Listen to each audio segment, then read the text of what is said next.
This video demonstrates how to measure refractive index of a bulk material with our Model 2010 prism coupling system.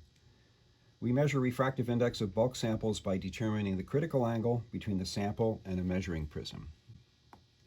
And the hardware that does this is shown in this diagram. We first bring the sample into intimate contact with the prism by a pneumatically operated coupling head, which pushes on the back of the sample. The prism and the sample are mounted on a rotary table so that we can vary the angle of incidence of laser light that's entering the prism. And when the prism strikes the prism and sample interface above the critical angle, all of the light is totally reflected at the base of the prism, and it strikes a photodetector on the far side of the prism. When the angle of incidence of the incident laser light drops below the critical angle, then some of the light gets refracted into the sample, and the light striking the photodetector drops. So if we plot the intensity on the photodetector versus the angle of incidence, we see a flat region here, followed by a sharp drop. And if we locate, by finding the location of that sharp drop, we can determine the refractive index quite accurately.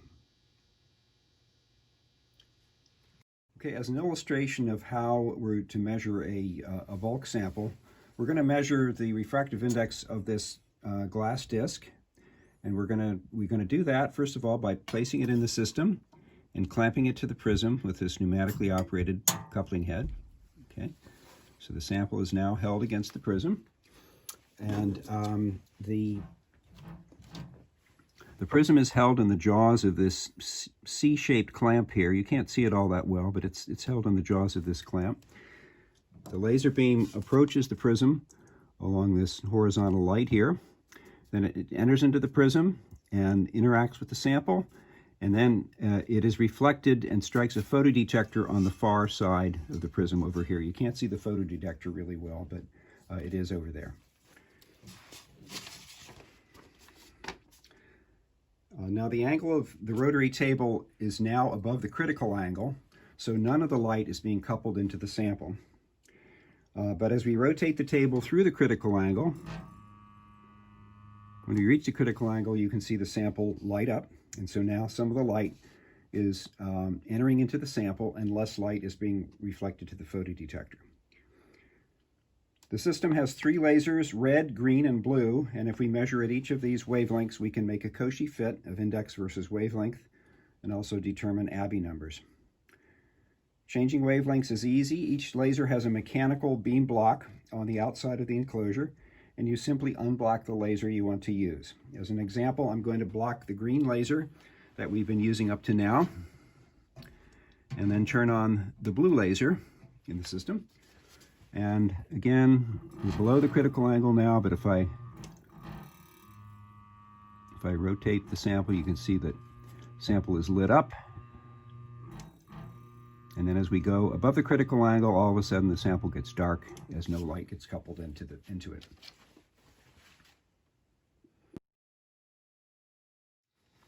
Returning to the control computer, I'm going to start an automatic measurement by clicking the measure button here. And in a few seconds, you'll see the critical angle pattern start to appear. The critical angle is right here, and the rotary table then scans back to the starting point. The little red mark is where the computer finds the critical angle to be, and it calculates the refractive index at 1.4797, and this is at the 451 nanometer blue wavelength. Now I'm going to block the blue beam, and I'm going to unblock the green beam that we first used to make a measurement at the green wavelength. And I have to then tell the software that I'm using the green laser. So I use this drop down here and I select 517 nanometers. That little box just is a reminder to me to physically turn on the green laser. And then I can start the green measurement just again by clicking the measure button. This is the critical angle pattern right there.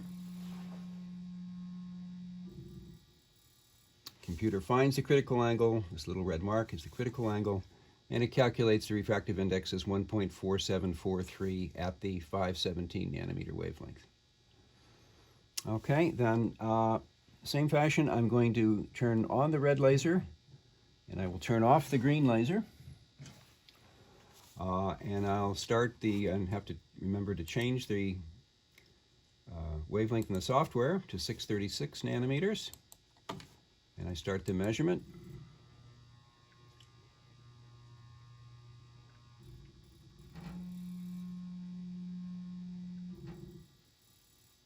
And once again, critical angle is here, and the refractive index at the red wavelength is 1.4703. So we can now, since we've measured the sample at 3 wavelengths, we can do a Cauchy fit of index versus wavelength, and we do this by clicking on the Tools button here, and we select Cauchy fit to single measurements, and we then just click Fit Data. So this is the Cauchy fit, the dispersion curve, the index versus wavelength curve for this sample. This is the equation of the curve up here. This, of course, is the graph of index versus wavelength. These are the measured values that form the basis for the Cauchy fit. These are the Abbey numbers for the sample. And then our software also allows you to specify as many as 6 wavelengths for which the index is automatically calculated. And so we've basically told this Cauchy fit to always calculate refractive index at 589 nanometers, the sodium D line, and 550 nanometers, the refractive index, the wavelength in the very center of the visible range. I can then either print this result, or I can export these results, these Cauchy fit results, to a file. So once again, in just a minute or two, we've determined index at the red, green, and blue wavelengths, and we've calculated a continuous index versus wavelength curve in the visible, and Abbey numbers for the sample. The same type of measurement can be done on any bulk sample at a variety of wavelengths ranging from 405 to 1550 nanometers.